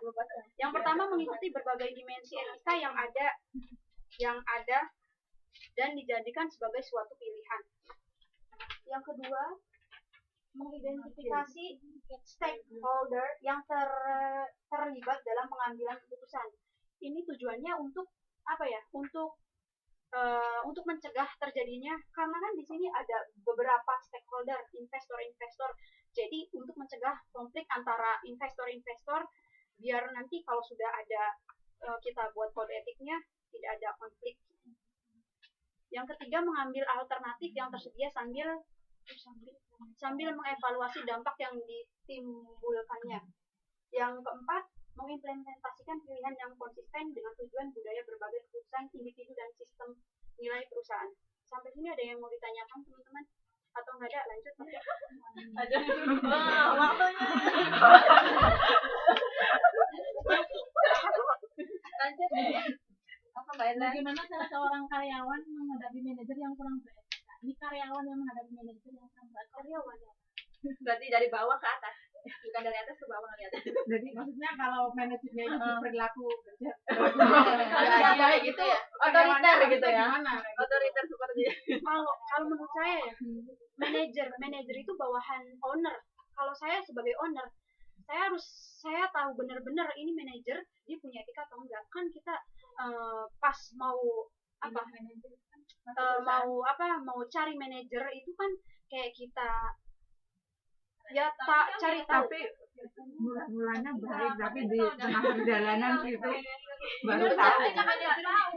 Pas udah proses gitu, loh kok ini manajernya kok gini gitu, makanya nah itu kan Itu wataknya. karyawan Itu ada manajer itu gimana gitu. bawaan. Kan ada manajer tuh kayaknya tidak Semena-mena tidak gitu ya. sesuai dengan apa yang tugasnya gitu. Nah, kita karyawan yang sebenarnya Semena-mena kita gitu, itu harus bisa, gimana? itu tuh harus gimana menghadapi dia. Oke, Sebelum kami yang jawab, ada teman-teman yang mau jawab. Gimana Eka? Ya. Iya. Gimana? Jawab. Iya.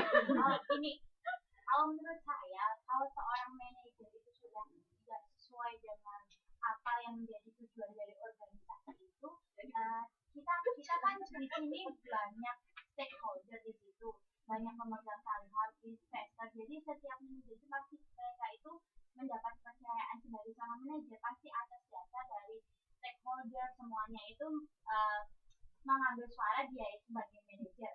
Jadi sebenarnya ini tergantung ke stakeholder juga. Nanti kalau misalnya kinerja dari manajer itu sudah tidak baik, mereka bisa mengadakan rapat kayak rapat dalam mereka bisa mengidentifikasi kesalahan yang terjadi. Terus di situ kita mengadakan pemecahan masalah apakah harus diganti manajer yang baru atau harus mengoreksi itu sang manajer.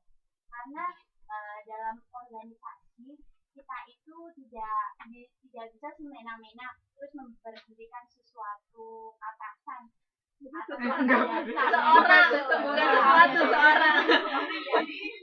Dulu cari bukti-bukti dulu dikumpulin terus aku rapat. Iya, terus kita bisa dirapatkan karena kita bisa mengadakan musyawarah gitu. Mungkin kayak begitu ya Bu ya. Belum Pak ya kan belum jawab. Tapi mungkin apa ya? Ini mungkin posisi di sini antara stakeholder dengan karyawan mungkin beda ya. Iya, nah ini lebih ke karyawan gimana? Kita misalnya jadi karyawan ya, bawahannya manajer nih. Tahu manajer kita misalnya nggak bayar pajak gitu. Satu perusahaan nih nggak dibayar pajaknya kayak gitu. Nah terus kita harus gimana? Kan serba salah kan kalau kita mau berani terus habis itu memperingatkan manajer ya terus kita posisinya sebagai apa kok berani-beraninya ngomong kayak gitu. Tapi terus habis itu kalau kita membangkang juga waduh hati nurani nih rasanya ingat kita itu adalah bawahan gitu nggak punya nggak punya power untuk melakukan apa-apa. Kalau kayak gitu gimana? Ini juga ini sih pertanyaan buat semuanya sih karena ini pengalaman ya. Iya. Mungkin ada yang mau cerita nih. Ini kan praktikal nih kalau kayak gini nih, nggak selalu ada di buku. Gimana? Kalau saya nih ya di dalam organisasi rumah gitu sama kerja saya sih gini, kalau misalkan bos saya gitu kalian tuh kurang senang lagi saya pertama tuh di kompromiin dulu secara kekeluargaan gitu. Kalau misalkan nanti benar-benar memang udah nggak bisa dikompromiin secara pribadi gitu, nanti mungkin saya bisa telepon agensi, istilahnya ke atasan kalau dalam manajemen tuh ke stockholder ya. Kalau misalkan stockholder udah nggak bisa, stockholder pemegang saham. Iya, kalau misalkan di atasan ya. Atasannya itu ya, mungkin kalau benar-benar udah nggak bisa ya, mungkin aku telepon sama Iya betul. Itu salah satu caranya ya. Kalau dari saya punya 3 cara nih. Pertama, benar itu tadi lapor ke atasan. Karena nggak ada fungsinya gitu. Misalnya saya ngingetin gitu ya. Mungkin secara etika atau secara moral saya memang berkewajiban untuk mengingatkan atasan tersebut. Tapi dalam struktur saya tuh nggak ada apa-apanya. Saya nggak punya power. Begitu saya kasih tahu terus besoknya manajernya insaf gitu misalnya kok kayaknya nggak mungkin banget. Makanya pertama saya harus lapor atasan gitu yang lebih tinggi daripada manajer tersebut. Ya udah misalnya CEO-nya gitu. Misalnya kalau ada kesempatan bisa ketemu ya langsung ngomong ke atasan yang lebih tinggi daripada manajer yang nakal itu tadi. Lapor dengan salah bukti ya Bu ya. Iya pastinya. Jangan sampai nggak mau bukti kayak bunuh diri. Terus habis itu yang kedua apa? Ngumpulin temen gitu. Ini kan sesuatu yang salah kan. Kita ada hak untuk protes gitu. Kalau misalnya suara kita nggak didengar ya udah protes aja, ngumpulin temen-temen yang senasib dengan kita dan merasa bahwa itu memang salah dan ada buktinya ya udah. Ada hak dan juga keberanian langsung aja suarakan gitu. Seperti Taiwan presidennya Bu ya. Iya seperti itu. Itu adalah salah satu cara memang benar kayak gitu. Nanti media massa tahu. Kalau misalnya ada macam-macam mereka mau macam-macam ke kita, media massa tahu kok. Nanti intinya kita nggak usah takut lah bakal kenapa-kenapa. Pasti benar di jalan yang benar untuk kelulusannya. Iya betul. Terus yang ketiga apa? Ya udah keluar aja dari perusahaan ya, nggak bisa apa-apa. Terus mau gimana lagi? udah sakit hati. Heeh. Ada lagi yang lain barangkali mau menyumbangkan pengalaman. Iya kayak gitu ya. Terus mau gimana lagi? Emang kita nggak ada power sih dan kita harus menyadari itu. Cuman ketika satu orang nggak ada power, tapi kalau dikumpulkan menjadi banyak, kita jadi kuat dan kita bisa melakukan progres. Kalau itu diperlukan. Oke, langsung lanjut. Lanjut Bu, Bu Dede. Mama Dede. Selanjutnya prinsip etika dan perilaku bisnis. Yang pertama jelas ya, ada kejujuran, integritas. Integritas itu mampu memegang prinsip, kemudian memelihara janji, tidak kebohong, kesetiaan, keadilan, suka membantu orang lain, hormat kepada orang lain, tanggung jawab sebagai warga negara, meraih keunggulan, dan yang terakhir akuntabilitas. Kiat mempertahankan standar etika perusahaan. Yang pertama, ciptakan kepercayaan perusahaan dengan cara menunjukkan tanggung jawab dan nilai-nilai yang dianut perusahaan kepada stakeholder. Selanjutnya, kembangkan dan laksanakan kode etik bisnis secara adil dan konsisten, yaitu dengan mengambil tindakan tegas terhadap para pelanggar. Yang ketiga, berikan perlindungan hak individu dengan kekuatan berbagai prinsip moral dan nilai untuk menghindari penyimpangan etika. Berikan pelatihan tentang etika kepada semua lapisan karyawan untuk memberikan dan meningkatkan kesadaran akan arti pentingnya etika dalam berbisnis yang telah disepakati bersama. Selanjutnya, lakukan audit pelaksanaan etika secara berkala untuk menunjukkan bahwa perusahaan sangat serius dengan penerapan etika bisnisnya. Oleh karena itu, perusahaan tidak bisa ditawar atau dinegosiasikan sesuai keinginan perorangan. Jadi kalau udah dibikin, ya udah, kode etik sudah dibikin, tidak bisa ditawar lagi. Kemudian berilah contoh yang baik atasan kepada bawahan. Yang tadi pertanyaannya atasan yang baik ya.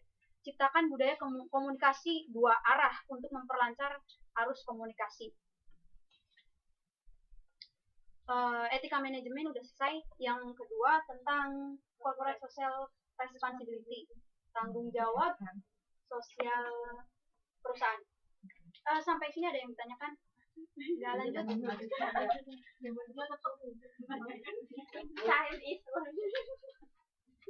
Time is my pen.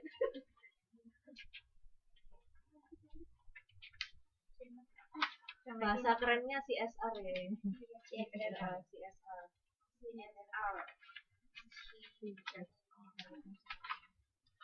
Assalamualaikum warahmatullahi wabarakatuh.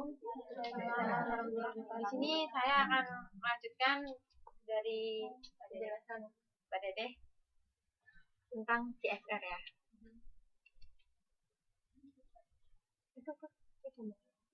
Klik aja. Orang kan juga enggak. Kiri ini. Langsung ke CSR-nya itu apa?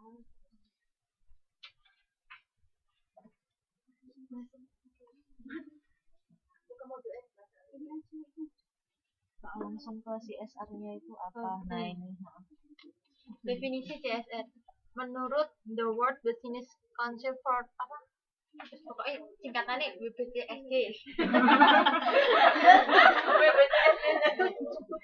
Ya, apa tuh? Mana deh bantu. Harap maklum. Ya, nggak apa-apa lagi, Mbak.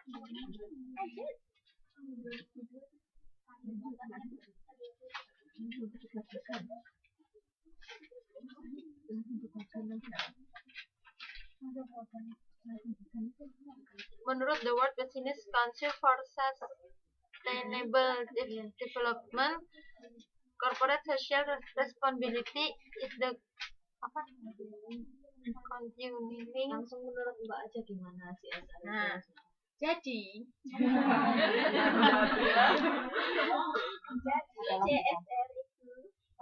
CSR itu adalah suatu aktivitas yang korporasi berdasarkan nilai-nilai etik atau moralitas berkaitan dengan peningkatan ekonomi atau kualitas hidup terhadap pihak internal, masyarakat, dan lingkungan, memberi manfaat bagi masyarakat dan perusahaan.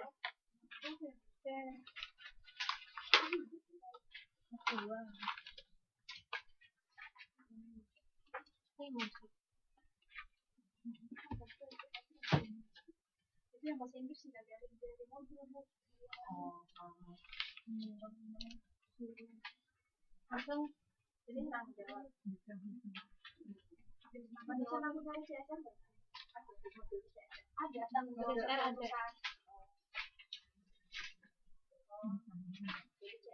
Jenis tanggung jawab. Menurut Simmerer ada 5 tanggung jawab sosial perusahaan, yaitu yang pertama tanggung jawab terhadap lingkungan, yang kedua tanggung jawab terhadap karyawan, yang ketiga tanggung jawab terhadap pelanggan, yang keempat tanggung jawab terhadap investor, dan yang kelima tanggung jawab terhadap masyarakat.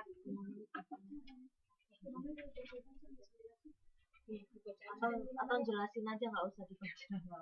Jelasin aja bla bla bla bla. Intinya Apa yang udah dirangkum. dirangkum aja gitu. Iya wis ya terus. Terus.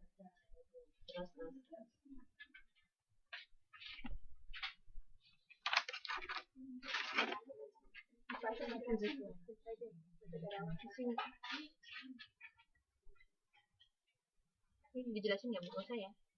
Lewat aja ya.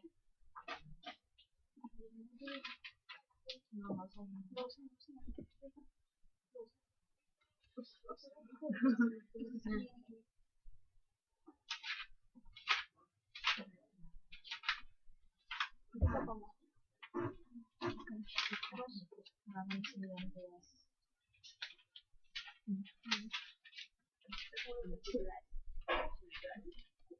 Spiritualisme, manajemen, dan bisnis. Apa itu spiritualisme? Ada yang tahu nggak?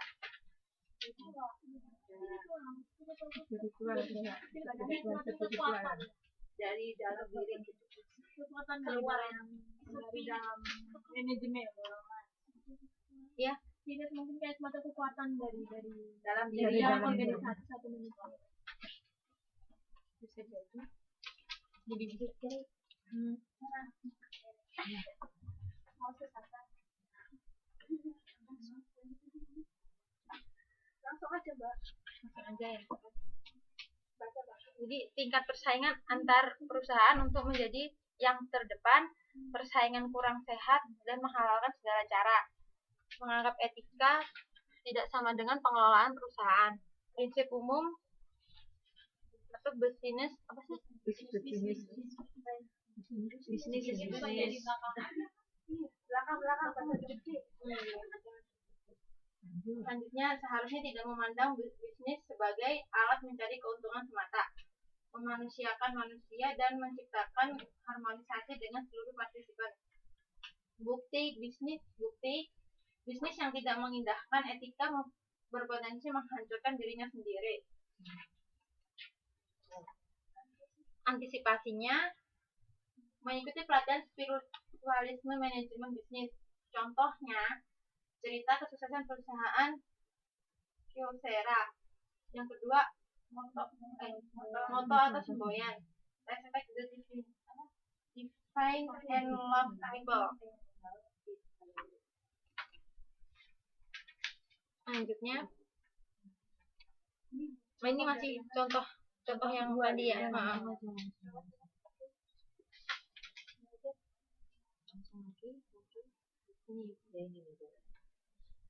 Mencegah kecurangan dan skandal dalam berbisnis. Pencegahannya, kebijakan politik organisasi. Yang kedua, negara yang tegas. Penanggulangan komprehensif, sistematis dalam preventif. Pembenahan norma dan etika para pengelola usaha. Kiat-kiat melawan suap. Yang pertama, kuasai peraturan dan prosedur perizinan. Yang kedua, kembangkan program pengembangan masyarakat dan tanggung jawab sosial korporat. Yang ketiga, secara Internal, budayakan prinsip tata kelola perusahaan yang baik dari pemimpin sampai karyawan tingkat bawah. Yang keempat, lakukan kolaborasi yang mengarah pada pembentukan konsensus. Yang kelima, secara operasional perusahaan juga perlu membuat jadwal yang memadai di dalam mengajukan aplikasi perizinan. Pentingnya membuat pedoman perilaku dan kebijakan perusahaan. Tujuannya menjaga terjaganya iklim bisnis yang sehat, yang adaptif terhadap perubahan. Tekad perubahan untuk menjadi organisasi yang memiliki etika bisnis dan melakukan praktik-praktik serta prosedur-prosedur yang diakui secara nasional maupun internasional. Pedoman perilaku dan kebijakan perusahaan harus mencegah dan melarang setiap orang dalam perusahaan memberi segala jenis sumbangan, uang atau serupa dengannya. Uang pelicin boleh diberikan jika baca sendiri.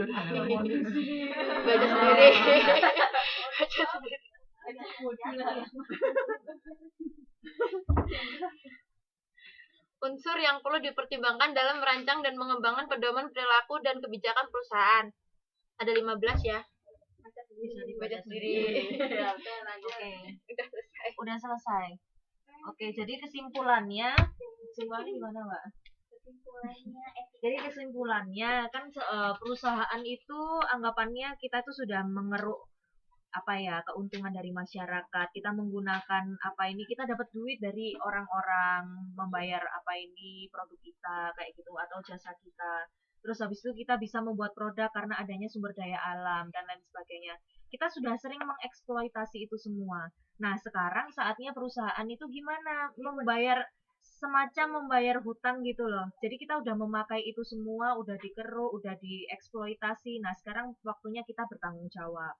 Dan bertanggung jawabnya itu nggak cuma untuk lingkungan aja, lingkungan yang sumber dayanya kita ambil, tapi terhadap masyarakat, kemudian terhadap tenaga kerja juga, semuanya itu kita harus ada pertanggungjawaban di situ gitu. Makanya ada beberapa perusahaan misalnya memberikan itu kan pelayanan gratis gitu. Ya, misalnya ada pelayanan gratis pelayanan kesehatan gratis. Nah, kayak gitu. Itu berarti salah satu contoh bagaimana dia bertanggung jawab kepada masyarakat. Kemudian ada juga perusahaan yang mengadakan reboisasi atau apa. Nah, itu berarti dia melakukan pertanggungjawaban kepada lingkungan.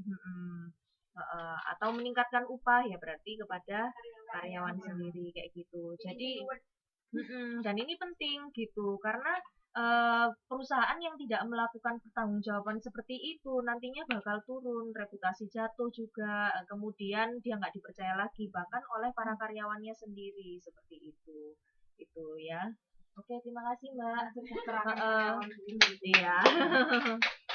Oke, mau ditutup? Terima kasih, mohon maaf jika ada kesalahan. Maafkan. Saya sudah maafkan. Terima kasih. Waalaikumsalam warahmatullahi wabarakatuh. Oke, terima kasih. Ya, itu tadi presentasi 4 kelompok sekaligus. Alhamdulillah meskipun telat ya, tapi nggak apa-apa. Tapi nggak apa-apa lah, semuanya sudah terlaksana. Kelompok 3, kelompok 4, kelompok 5 dan kelompok 6. Terima kasih, dan kepada kelompok 1 dan 2 juga saya ucapkan terima kasih atas kehadirannya. Dan ini adalah pertemuan terakhir kita, tanggal 4 dan tanggal 11. Jangan lupa akan menghadapi ujian ya, dipersiapkan baik-baik, dipelajari. Dan insya Allah semuanya pasti dari sini gitu. Jadi nggak usah khawatir kalau diskusi seperti ini tapi nanti gimana anunya, nggak apa-apa, pasti ada di sini. Gimana ya jawabannya itu kadang-kadang mirip ya, hampir sama. Makanya jeli. Makanya itu kita harus benar-benar jeli. Bacanya itu harus jawaban sama kayak gitu ya. Hampir mirip tapi mengecohkan itu. Mengecohkan kalau ada jawabannya sama. Iya, betul. Kata kuncinya udah 2 gitu. Iya. Tapi kan sering lihat pedoman dengan penyanyi itu hampir sama gitu loh jawabannya. Iya. Itu harus penelitian gitu. Tapi kan beda satu kata gitu loh. Iya. Tapi nggak tahu Yang jelas kan ujian itu menilai pemahaman kita kan, bagaimana kita mempelajari materi selama ini. Nah ini kan cuman kita diuji gitu aja lah. Anggap aja ini cuman aku lo bisa kan, selama ini udah sering masuk kan, masuk terus kan. Kalaupun nggak masuk juga ada tugas kan, jadi pastinya udah tahu lah. Oke. Oke, kalau gitu saya rangkum. Jadi dari pertemuan pertama sampai terakhir ini kita semua udah pertama mempelajari bagaimana sejarah dan organisasi manajemen ya. Itu jangan lupa dipelajari. Kemudian tujuan-tujuannya, bagaimana cara melakukannya, tentang manajemen itu sendiri seharusnya bagaimana. Kemudian juga ada bagaimana caranya kita melakukan pendelegasian. Kemudian apalagi tuh, koordinasi, pemberdayaan, pengawasan yang barusan juga. Terus habis itu bagaimana kita melakukan strategi, struktur organisasi, bagaimana perusahaan itu harus fleksibel terhadap dunia globalisasi. Kemudian juga harus menerapkan yang namanya good governance dan good corporate governance. Ya, kurang lebih itu aja kok, gampang kan tadi cuman singkat kan. Ya, kalau Ngerjainnya susah ya. Hampir jawabannya itu Mirip-mirip gitu. ya. Makanya kan ini gimana gitu kan, pemikiran kita kan pasti kan beda-beda gitu kan. Iya, tapi modulnya sama. Berbeda-beda tapi modul tetap sama gitu. Insya Allah bisa. Oke, balik ke modul. Oke. Oke, kalau gitu saya tutup dulu ya. Nanti kalau mau diskusi bisa. Apa? Ya, Assalamualaikum dari angkatan 6 mengucapkan banyak terima kasih kepada Ibu karena Oh, udah sama-sama. mendidikannya gitu dan Ilmunya sudah waktunya, ilmunya, Oh, kesabaran memang Ibu, sudah gitu. kewajiban saya. Yang banyak. Oh iya, sama-sama. Saya juga terima kasih banget buat teman-teman atas antusiasnya selama ini gitu. Saya nggak berharap kalau apa itu ini pertama kalinya bikin PPT ya. Bukan, sebelumnya udah pernah PowerPoint. Iya. Saya nggak pernah membayangkan kalau wow PPT-nya bisa bagus kayak gini. Ada warnanya, bahkan lebih bagus dari punya saya. Punya saya biasanya plain aja kayak gini. Dari sini terus habis itu semangat mbak-mbak untuk belajar, saya sangat apresiasi sekali. Oke. Amin. Oke, semoga ya saya doakan semoga ujiannya besok lancar, sukses, nilainya tinggi semua. Oke. Sukses. Amin. Semester depan nggak ketemu kita masih bisa. Konek FB. Oh, boleh lah. Iya, boleh. Oke, jangan lupa kontak lah. Iya, terima kasih. Main bareng-bareng juga itu. Main ya. Oh ya, boleh lah. Kalau ke yang Hansen mampir kampusku ya. Oke. Iya, Ini ya saya tutup dulu ya ininya ya rekamannya ya. Wassalamualaikum warahmatullahi wabarakatuh.